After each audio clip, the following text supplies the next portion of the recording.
एक है शालू, एक आत्मकथा, भाग 15। सुनीता सब्जी वाले से सब्जी खरीदने के बाद के बचे थोड़े मोड़े पैसे पीछे वाले आंगन की छोटी दीवार के ऊपर रख देती थी। कुछ दिनों से पैसे वहां से गायब होने लगे और इत्तेफाक की बात है, कुछ ही दिन पहले सुनीता ने सुड्डी को शालू ईतू के साथ खेलने के लिए रखा था। 10-12 बरस की लड़की थी, साफ सफाई से रहती थी, अच्छे से खेलती थी। उसकी माँ पास के घरों में ही कहीं काम करती थी। जब कई बार पैसे गायब हुए तो हिचकते हिचकते सुनीता ने बात सुड्डी की मम्मी से छेड़ी। हमारी सुड्डी ऐसा नहीं कर सके। सुड्डी की माँ ने बड़े आत्मविश्वास से कहा। सुड्डी फिर कभी दिखी नहीं, पर कुछ दिनों बाद पैसे फिर गायब हुए। सुड्डी चोर नहीं थी। सुनीता उसे नहीं ढूंढ पाई, उसे नहीं बता पाई। हृदय का एक और हिस्सा होता है सालने वाला, जहां सारी कसकें, कचोटें और टीसें किसी किस्नी के दांते सी जमती जाती हैं और जीवन पर्यंत जिगरे को छीलती रहती हैं। ये बात सुनीता के उसी हिस्से में पहुंच गई थी। सुड्डी चोर नहीं थी। शालू 5:15 की हो गई थी, ईतू 4 की। शालू ने थोड़ा थोड़ा ठोस आहार लेना भी शुरू कर दिया था। जिज्जी ने सुझाया, भाभी इतई मंदिर में बाल मंदिर लगत है, पास ही में आए, 2 ही संगे चली जे हैं, इन औरों को उतई भेज दो। मंदिर में छोटे बच्चों की स्कूल लगती थी। कुछ 2-3 घंटों का ही स्कूल था। थोड़ी बहुत पढ़ाई और कहानी कविताएं वगैरह सिखाई जाती। माखन सुनीता ने सोचा, ईतू का साथ है तो शालू का भी नाम लिखा देते हैं, जो होगा देखा जाएगा। जब तक जाएगी तो जाएगी, कोई समस्या आई तो बस छेड़ी ही तो नाकनी है, जल्दी से जाकर वापस लेवा लाएंगे। शालू ईतू स्कूल जाने वाली थी।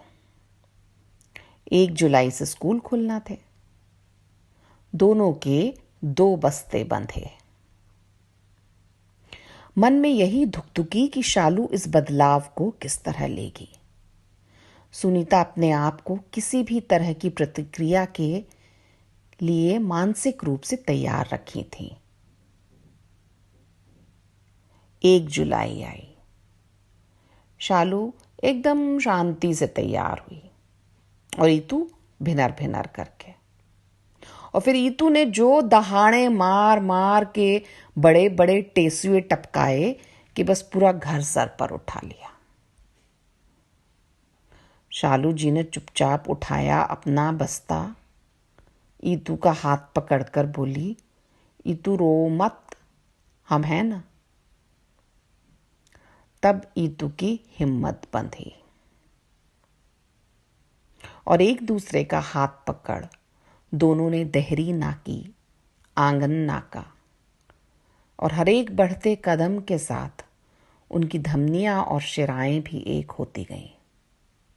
ईतू शालू में और शालू ईतू में हो गई। शालू ईतू के बाजू में बैठती और जो जो ईतू करती उसका दोहराव करती। जहां कुछ समझ ना आता तो फ्रॉक खींच धीरे से बोलती, तू बता ना।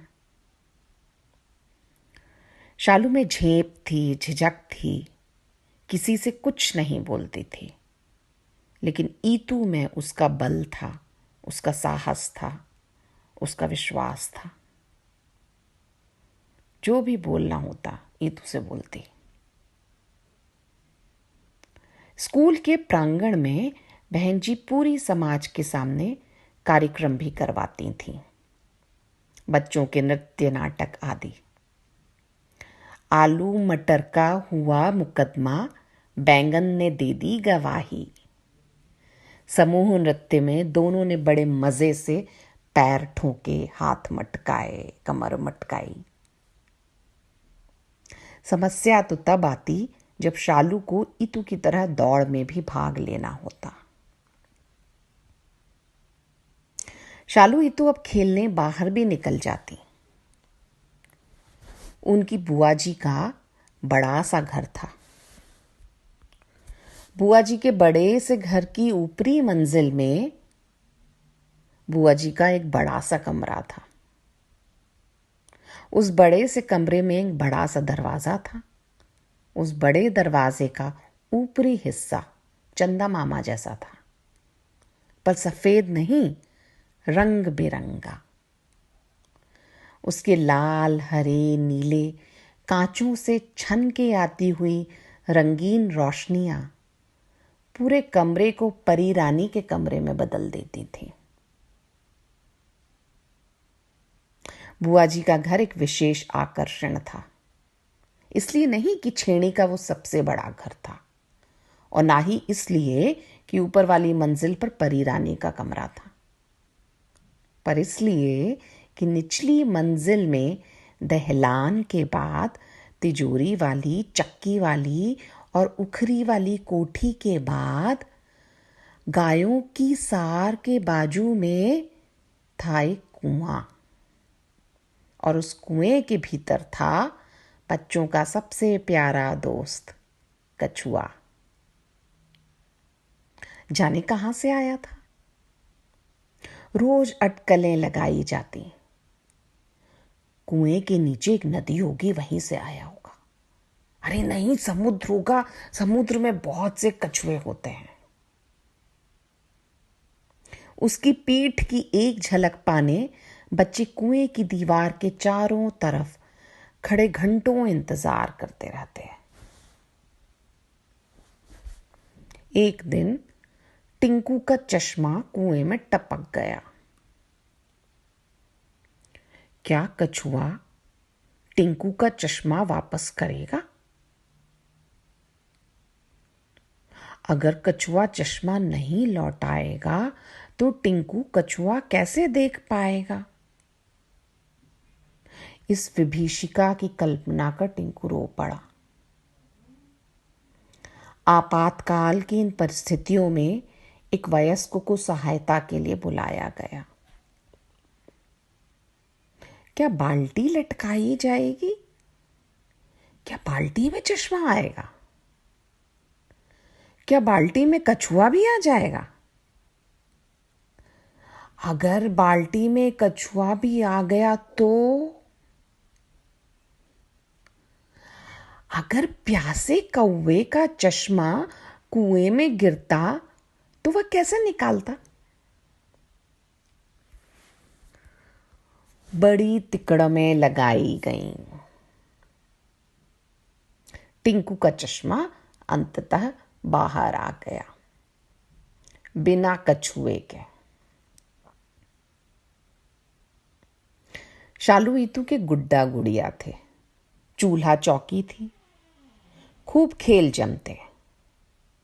एक रोज शालू इतू की गुड़िया की शादी 2 घर बाजू वाली मित्तों के गुड्डे के साथ हो गई। सच्ची मुच्ची के मिट्टी के बर्तनों में झुट्टी मुट्टी का खाना पकाया गया। झुट्टी मुट्टी की दावतें खाई गईं और सच्ची मुच्ची के मजे उड़ाए गए। शालू रोज बाल मंदिर बड़ी उत्सुकता से जाती। न कभी रोई, न कभी उसने कोई बहाना बनाया।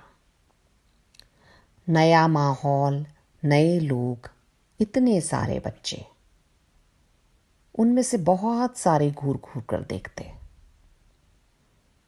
उनका घूरना रोज शालू को एहसास दिलाता कि वो अलग है।